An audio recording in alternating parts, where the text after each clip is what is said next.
दोस्तों, हमारे भारतीय इतिहास में कई ऐसे रहस्य हैं जो आज तक सुलझाए नहीं जा सके हैं। इनमें से एक ऐसा रहस्य है जो पूरे विश्व को हैरान कर रहा है, और वो है जगन्नाथ मंदिर का रहस्य। तो चलिए इस रहस्य को सुलझाने का प्रयास करते हैं। कहते हैं इतिहास को कभी मिटाया नहीं जा सकता। वो इतिहास ही है जो हजारों लाखों वर्षों में घटित हुई अतीत की घटनाओं को चलचित्र की तरह हमारे सामने रूबरू करा देता है। जगन्नाथ मंदिर भारत के ओडिशा राज्य में स्थित एक हिंदू मंदिर है। जगन्नाथ मंदिर को भारत के सबसे पवित्र मंदिरों में से एक माना जाता है। जगन्नाथ मंदिर के बारे में कई रहस्य हैं। एक रहस्य ये है कि मंदिर में स्थापित मूर्तियां अधूरी क्यों हैं? मंदिर का निर्माण कैसे हुआ? इस मंदिर में छुआछूत क्यों नहीं है? इन सभी रहस्यों को जानने के लिए देखते हैं सत्य घटनाओं पर आधारित ये 2D एनिमेशन वीडियो।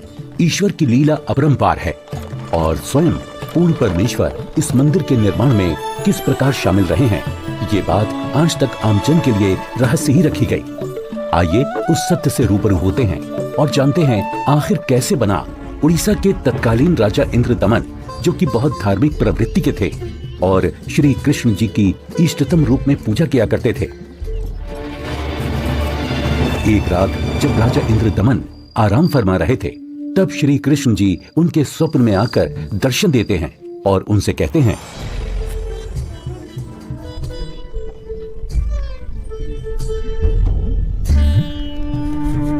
इंद्रदमन। हे प्रभु, आप? हे इंद्रदमन, मेरी मृत्यु के उपरांत जिस संदूक में मेरी अस्थियां विसर्जित की गई थी, वो काष्ठ का संदूक पानी में बहता हुआ तेरे राज्य में पुरी में समुद्र किनारे आ लगा है। मैं चाहता हूँ कि तुम मेरे आदेश से उस संदूक को उसी स्थान पर रखकर उसके ऊपर मंदिर यादगार रूप में बनवा दो, जिसका नाम जगन्नाथ होगा। और उस मंदिर में एक विप्र रख देना जो श्रद्धालुओं को पवित्र गीता के अनुसार ज्ञान प्रचार करेगा। याद रहे, इस मंदिर में ना तो कोई मूर्ति होनी चाहिए और ना ही कोई पाखंड। जैसा आपका आदेश महाराज, किंतु भगवान कृपा करके मुझे वो स्थान दिखा दीजिए जहां मंदिर का निर्माण किया जाना है। ठीक है वत्स, मैं तुम्हें वहां ले चलता हूं।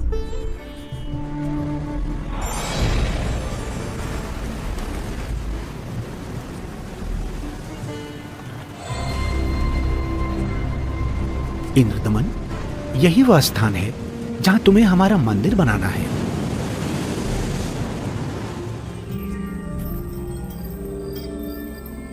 भोर होते ही राजा इंद्रदमन ये बात अपनी पत्नी को बताते हैं। फिर उसके बाद मेरी आंख खुल गई। स्वामी, इस शुभ कार्य में देरी कैसी? सर्व संपत्ति उन्हीं की दी हुई है, उन्हीं को अर्पित करने में क्या सोचना। राजा इंद्रदमन तुरंत अपने मंत्रियों की सभा बुलाते हैं और मंदिर बनाने के लिए राज्य के सबसे कुशल कारीगरों को इकट्ठा किया जाता है। जिसके बाद सभी पुरी नामक स्थान पर पहुंच जाते हैं जहां वो संदूक तैर रहा था।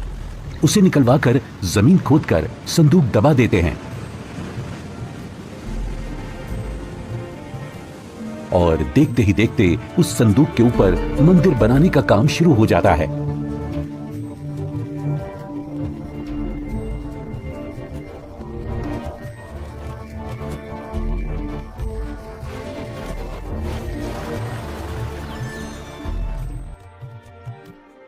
महाराज की जय हो।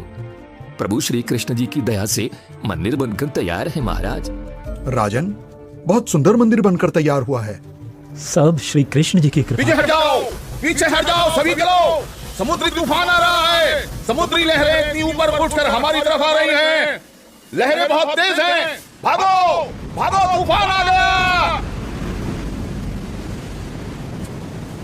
राजन, ये लहरें तो बहुत ऊंची हैं।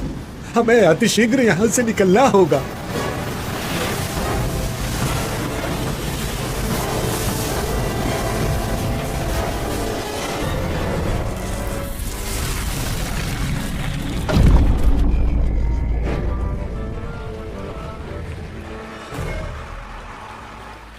हे भगवान, ये क्या अनर्थ हो गया? समुद्र की लहरों ने मंदिर को तहस नहस कर दिया है महाराज। जगन्नाथ मंदिर के तैयार होते ही समुद्री लहरों का आना और मंदिर को अपने आगोश में समा लेना, ये घटना सिर्फ एक बार नहीं अपितु 5 बार घटित होती है। नहीं नहीं, ये नहीं हो सकता। अपने आप को संभालें राजन, हौसला रखें। न जाने समुद्र मुझसे कौन से जन्म का बदला ले रहा है। मैं क्या करूं, कुछ समझ नहीं आ रहा है। राजकोष भी खाली हो चुका है, अब और मंदिर बनवाने का मेरा सामर्थ्य ही नहीं बचा। हे भगवान, यह तुच्छ जीव आपके आदेश का पालन अब नहीं कर पाएगा। मुझे माफ कर देना भगवान, माफ कर देना। राजा के 100 यत्न करने के बावजूद मंदिर नहीं बन रहा था। तब काल ब्रह्म से हुए वचन के मुताबिक सर्व सृष्टि के रचनाहार, सभी आत्माओं के जनक, दुख हरता कबीर प्रभु अपने निज धाम सतलोक से आकर वहां प्रकट होते हैं और एक संत रूप में राजा के दरबार में पहुंच जाते हैं।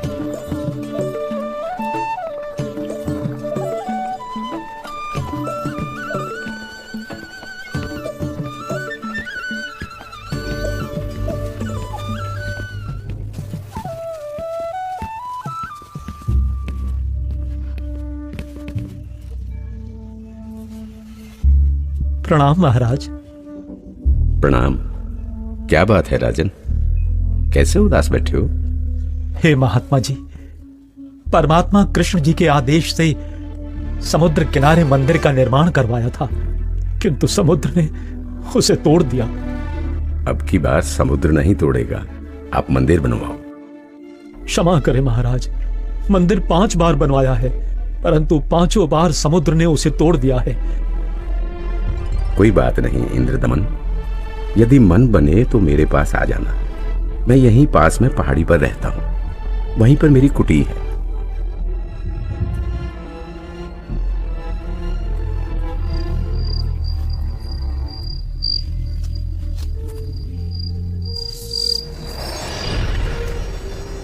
इंद्रदमन, एक बार फिर मंदिर बनवा दें। जो तेरे पास संत जी आए थे तो उन्हीं से सहायता की याचना कर ले। वो कोई मामूली संत नहीं है इंद्रदमन, उनकी भक्ति शक्ति का कोई पार पार नहीं है।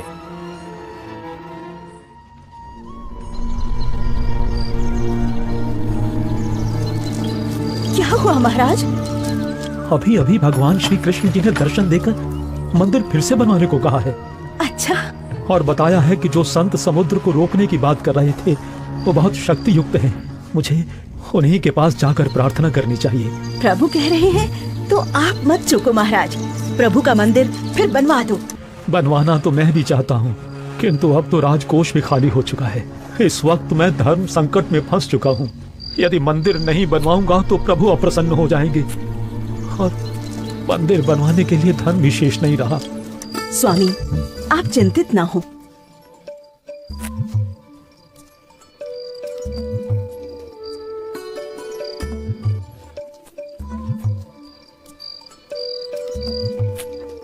मेरे पास आभूषणों की कोई कमी नहीं है। किंतु रानी, आपके आभूषण। अभी उसकी चिंता आप ना करें राजन। आपका और मेरा दुख एक ही है, दो नहीं है। आप संकट में हैं, मैं इन आभूषणों का क्या करूंगी? आप बस भगवान के आदेश के अनुसार मंदिर निर्माण का कार्य पुनः प्रारंभ करवाएं। स्वामी, ये आभूषण भी भगवान के ही दिए हुए हैं और भगवान के आदेश का पालन करने में इनका सहयोग लेना मैं अपना सौभाग्य समझूंगी। जी। सुबह उठते ही राजा इंद्रदमन अपने महामंत्री को बुलाकर भगवान श्री कृष्ण जी के आदेश के बारे में बताते हैं। आप जाइए और मंदिर कार्य पुनः प्रारंभ कराने की तैयारी करें।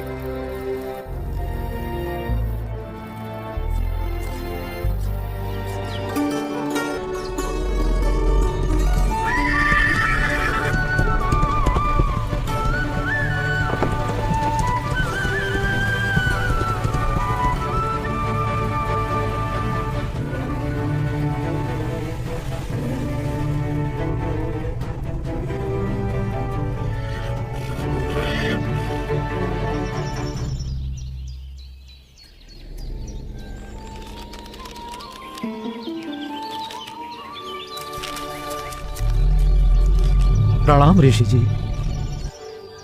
कहो इंद्रदमन, कैसे आना हुआ? हे महात्मा, मुझे माफ कर दो। मैंने आप पर विश्वास नहीं किया। स्वप्न में भगवान श्री कृष्ण जी ने बताया है कि आप समर्थ ऋषि हैं। मुझ दीन पर कृपा करो। राजन, जिस ओर से समुद्र हर बार आकर मंदिर को बहा ले जाता है, आप उस ओर एक छोटा सा चबूतरा बनवा दें, जिस पर बैठकर मैं परमात्मा की भक्ति करूंगा। जो आज्ञा महाराज। कुछ समय बाद मंदिर का निर्माण कार्य तकरीबन पूरा हो चुका था। एक दिन राजा स्वयं खड़े होकर निर्माण कार्य देख रहे होते हैं। तभी वहां गोरखनाथ जी आ जाते हैं। प्रणाम स्वीकार करें महात्मन। इंद्रदमन, आप भगवान का इतना सुंदर मंदिर बनवा रहे हैं, किंतु सुना है कि इस मंदिर में कोई मूर्ति नहीं लगा रहे, ऐसा क्यों? मुनिवर क्षमा करें, भगवान श्री कृष्ण ने स्वयं स्वप्न में आकर मुझे मूर्ति लगाने से मना किया है। राजन, सपना तो सपना ही होता है। आपको हमारे आदेश का पालन करना होगा। मंदिर में भगवान कृष्ण की मूर्ति की स्थापना की जाए। हे महात्मन, जैसा आपका आदेश। हाँ, और याद रहे, मूर्ति चंदन की लकड़ी से बनाई जाए। राजा ने अपने मंत्रियों को बुलाया और विचार विमर्श करने के बाद अन्य संतों से कहा कि राजन, अकेले भगवान का मन कैसे लगेगा? मंदिर में भगवान श्री कृष्ण जी के साथ साथ बलराम और सुभद्रा की मूर्ति भी स्थापित की जाए। राजा ने मूर्ति बनाने के लिए एक कुशल कारीगर ढूंढने की बात कही। मंत्रियों ने 3 कुशल कारीगरों को बुलाकर मूर्तियां बनवाना शुरू कर दिया। अब एक तरफ मंदिर तो दूसरी तरफ मूर्तियां बनाने का काम चल रहा होता है, किंतु कुछ समय बाद पता चलता है कि जिस तरह मंदिर बार बार टूट रहा था, अब इस प्रकार मूर्तियों के भी अपने आप टुकड़े टुकड़े होने लगते हैं। और ऐसा 3 बार होता है, जिसे देख राजा इंद्रदमन बहुत चिंतित हो जाते हैं, किंतु भगवान से भक्त का दुख देखा नहीं जाता। इसलिए एक दिन जब राजा अपने दरबार में बैठे होते हैं और पूरा दरबार बिल्कुल शांत होता है, सबके सब इसी चिंता में होते हैं कि करें तो क्या करें, तभी वहां पूर्ण परमात्मा कबीर देव एक वृद्ध कारीगर यानी शिल्पकार का रूप धारण करके प्रकट हो जाते हैं।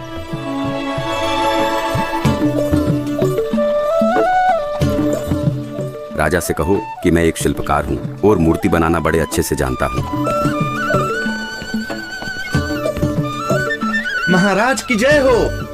महाराज, बाहर एक वृद्ध व्यक्ति आया है और अपने आप को मूर्तिकार बता रहा है। आपसे मिलना चाहता है महाराज।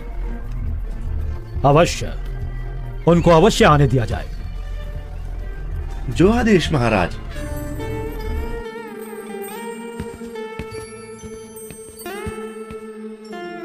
ये कारीगर तो बड़ा अनुभवी लगता है।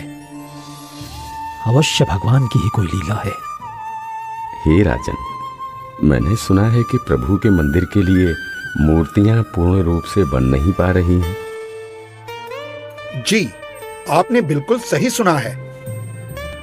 मैं 80 वर्ष का वृद्ध हो चुका हूँ और मुझे 60 वर्ष का अनुभव है राजन।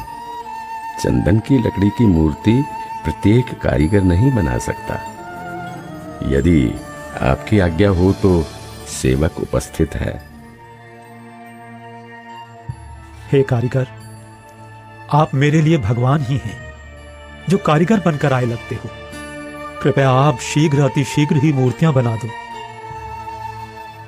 मूर्तियां तो मैं बना दूंगा, किंतु राजन, मेरी एक शर्त है। क्या शर्त है आपकी?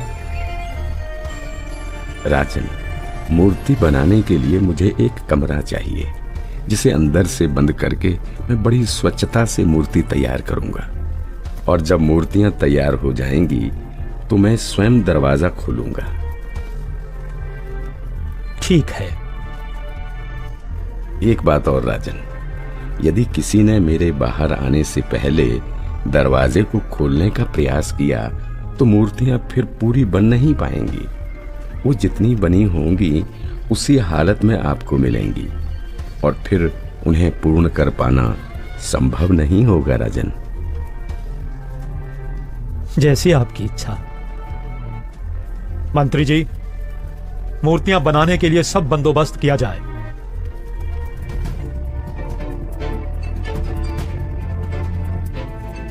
प्रणाम महात्मा जी। इंद्रदमन, मूर्तियां बनवाई क्या? आपकी आज्ञा का पालन पूर्ण रूप से किया गया है महात्मा जी, परंतु मेरा दुर्भाग्य है कि मूर्तियां बन नहीं पा रही हैं। बनते बनते ही सबके टुकड़े टुकड़े हो जाते हैं। मूर्तियां अवश्य बनवानी है राजन, अब बनवाओ। मैं देखता हूं कैसे टूटती है मूर्ति। हे नाथ जी, प्रयत्न किया जा रहा है। प्रभु का भेजा एक अनुभवी कारीगर बंद कमरे में मूर्तियां बना रहा है। राजा इंद्रदमन नाथ जी को सारी स्थिति से अवगत करवाते हैं और कारीगर की शर्त के बारे में भी बताते हैं, किंतु महात्मा नहीं मानते। वो मूर्तियां देखने की जिद करने लगते हैं और राजा के मना करने के बावजूद भी उस कमरे के सामने पहुंच जाते हैं जहां मूर्ति बनाने का काम चल रहा होता है।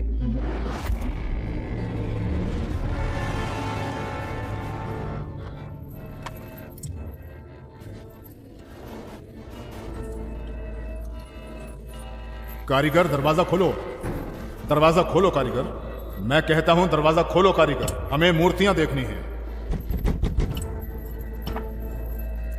राजन, आप बता रहे हो 80 वर्षीय वृद्ध हैं और 12 दिन से खाना पीना भी नहीं किया है। अब आवाज भी बंद है, कहीं कारीगर मर न गया हो। आप दरवाजे को तोड़वा दीजिए। राजा न चाहते हुए भी नाथ जी के कहने पर दरवाजे को सैनिकों से तोड़वा देते हैं।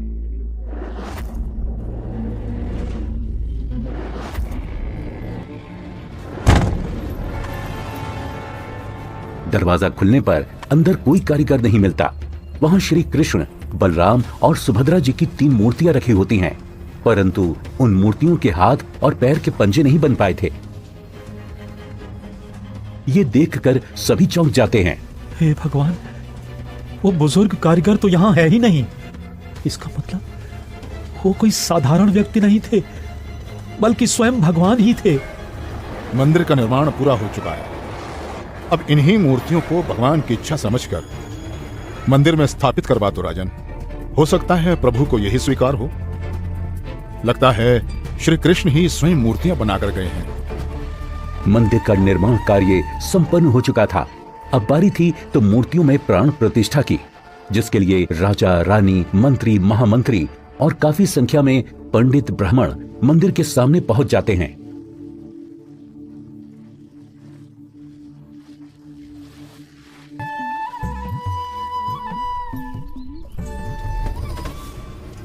रे दुर्बुद्धि शूद्र, अपवित्र! देखता नहीं मंदिर का द्वार अपवित्र कर दिया तूने। ये क्या हो गया? रूप कैसे बन गई? भगवान, ये कैसे हो गया भगवान? कैसे हो गया?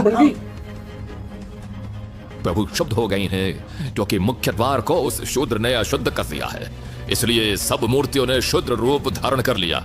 बहुत बड़ा अनिष्ट हो गया राजन।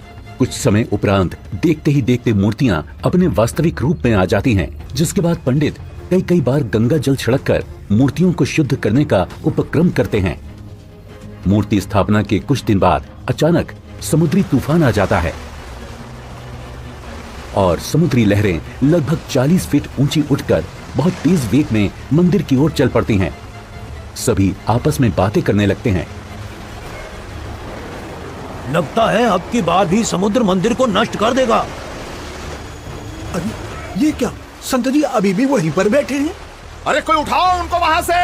सभी चिल्लाते हैं, हटाओ, हटाओ वहां से, पीछे हटाओ, समुद्री तूफान आ रहा है। हट जाओ, वहां से पीछे आ जाओ महात्मा जी, पीछे आ जाओ।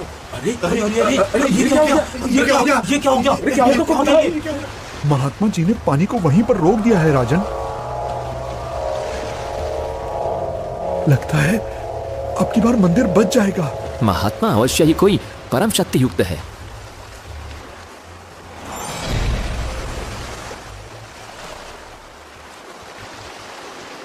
हे भगवान, मुझे रास्ता देने की कृपा करें। मैं मंदिर तोड़ने जाऊंगा। वत्स, ये मंदिर नहीं है। यहाँ पाखंड पूजा नहीं होगी, बल्कि गीता का ज्ञान सुनाया जाएगा। ये तो आश्रम है।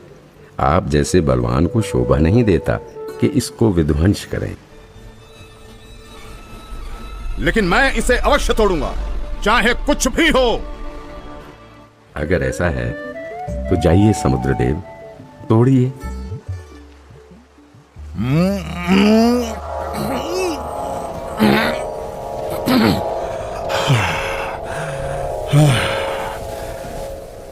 मैं आपकी शक्ति के आगे विवश हूं स्वामी। आपकी शक्ति अपार है। आप मुझे रास्ता देने की कृपा करें प्रभु। मैंने राजा इंद्रदमन को मंदिर की रक्षा का वचन दिया है। मैं मार्ग से नहीं हट सकता समुद्रदेव। आप ऐसा कुकृत्य क्यों करना चाहते हैं? जब ये कृष्ण त्रेता में श्री राम बनकर आए थे, तब इन्होंने लंका जाने के लिए मुझे अग्नि बाण दिखाए और मुझे भला बुरा कहकर अपमानित कर रास्ता मांगा था। लक्ष्मण, मेरा अग्नि बाण दो। लातों के भूत बातों से नहीं मानते। मैं ये मंदिर तोड़कर उसका प्रतिशोध लेना चाहता हूं। समुद्रदेव, प्रतिशोध तो आप पहले ही ले चुके हो। आपने तो समस्त द्वारिका पहले ही डुबो दी है। जी नहीं, अभी वो पूर्ण रूप से नहीं डूबी। कोई प्रबल शक्ति युक्त संत आने के कारण मेरा वो कार्य भी अधूरा रह गया और वो आधी ही डूब सकी, क्योंकि मुझे वहां पर किसी ने मानो बांध दिया है।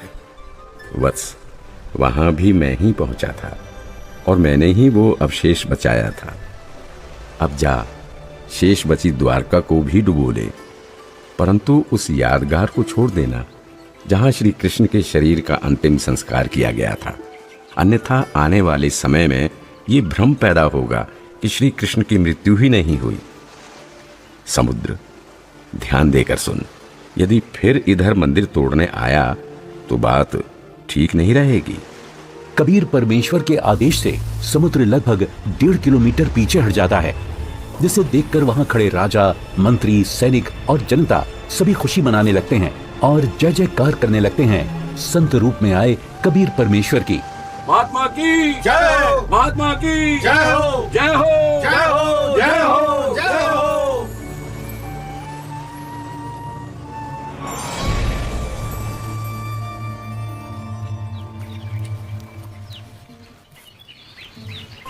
पंडित जी, सब कुछ करके देख लिया। आपका कुष्ठ रोग तो बढ़ता ही जा रहा है। भगवान, परमेश्वर, ये क्या हो गया? हे प्रभु, कष्ट हरो महाराज, क्षमा करो महाराज। पता नहीं मुझे किस पाप का प्रायश्चित करना पड़ रहा है। गलती क्षमा करो प्रभु, गलती क्षमा करो।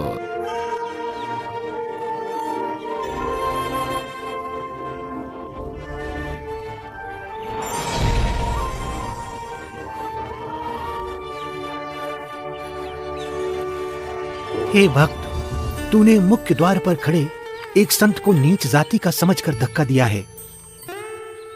क्षमा करो महाराज, आगे से ऐसी भूल कभी नहीं होगी। आपका कष्ट निवारण मैं नहीं कर सकता। ये तो उन्हीं के पास जाकर क्षमा मांगने से और उनके पैर धोकर उस चरणामृत के पान से ही होगा। वो कोई साधारण संत नहीं थे, अपितु कोई परम शक्ति ही शूद्र रूप धारण करके वहां परीक्षा लेने के लिए पहुंची थी।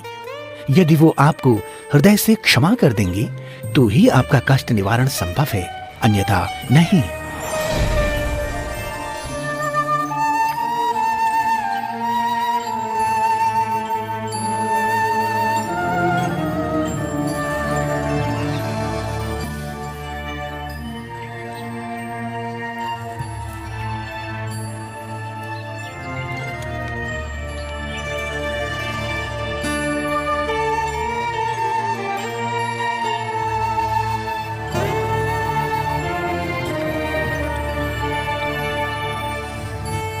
सुना है कि पंडित जी ने प्राण प्रतिष्ठा वाले दिन जिसको धक्के मारकर मंदिर से बाहर गिराया था, भगवान श्री कृष्ण ने दर्शन देकर उन्हीं से माफी मांगने को कहा है। अच्छा, हाँ, मुनि की खोज सभी कर रहे हैं। कभी पंडित जी का कोढ़ का रोग ठीक हो सके। आसपास के पूरे क्षेत्र में घूमने के बाद भी जब परमेश्वर का वो शुद्र रूप कहीं दिखाई नहीं दिया, तब वापस मंदिर जाते समय पंडित जी मन ही मन भगवान से प्रार्थना करते हैं, प्रभु, प्रभु,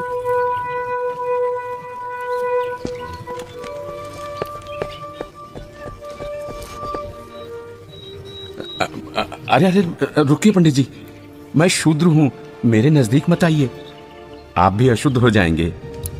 आप ऐसा न बोले, मैं बहुत शर्मिंदा हूं भगवान। परवरदिगार, मेरा दोष क्षमा कीजिए, मुझ पर दया कीजिए करुणानिधि। क्या बात है पंडित जी, आप क्यों विलाप कर रहे हैं? महाराज, उस दिन मुझसे बहुत बड़ी भूल हो गई, मुझे क्षमा कर दीजिए प्रभु। ये नीच प्राणी प्रायश्चित करना चाहता है, अपने चरणों का जल देने की कृपा करें जिससे मेरा कोढ़ ठीक हो सके प्रभु।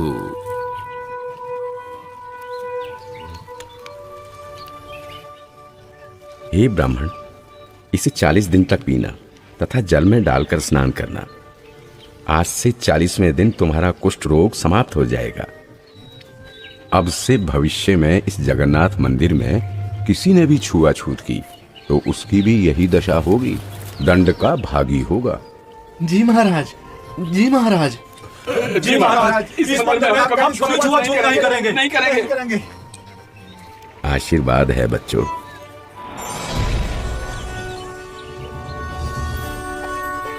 कहते हैं जगत का पेख ना पेख्या, धनी का नाम ना लेखिया। कोई कहता है कि मंदिर श्री कृष्ण जी ने बनवाया, तो कोई कहता है कि जगन्नाथ भगवान ने बनाया, लेकिन जो करने वाला था उसका कहीं नाम नहीं। खैर, वो परमात्मा अपने आप में ही पूर्ण है, वो किसी महिमा का मोहताज नहीं। तो आपने देखा कि किस प्रकार परमेश्वर कबीर देव जी ने संत रूप में प्रकट होकर समुद्र को रोककर जगन्नाथ मंदिर की स्थापना करवाई, कारीगर रूप में अवतरित होकर मूर्तियां बनाई और क्षुद्र रूप बनाकर मंदिर से छुआछूत जैसी बुराई को हमेशा हमेशा के लिए खत्म कर दिया। समर्थ का कार्य समर्थ ही कर सकता है। तो ये थी कहानी पुरी के जगन्नाथ मंदिर की, जिसे कबीर प्रभु ने बनवाया और हर वर्ग हर जाति के लोगों को समान अधिकार दिलवाया। जगन्नाथ मंदिर की सत्य कहानी का रहस्य संत रामपाल जी महाराज जी के मंगल प्रवचनों से लिया गया है।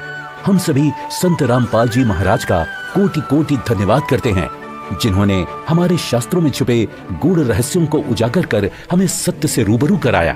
आज वर्तमान में केवल संत रामपाल जी महाराज ही तत्वदर्शी संत हैं, जो भक्ति और भगवान के बारे में वास्तविक जानकारी दे रहे हैं।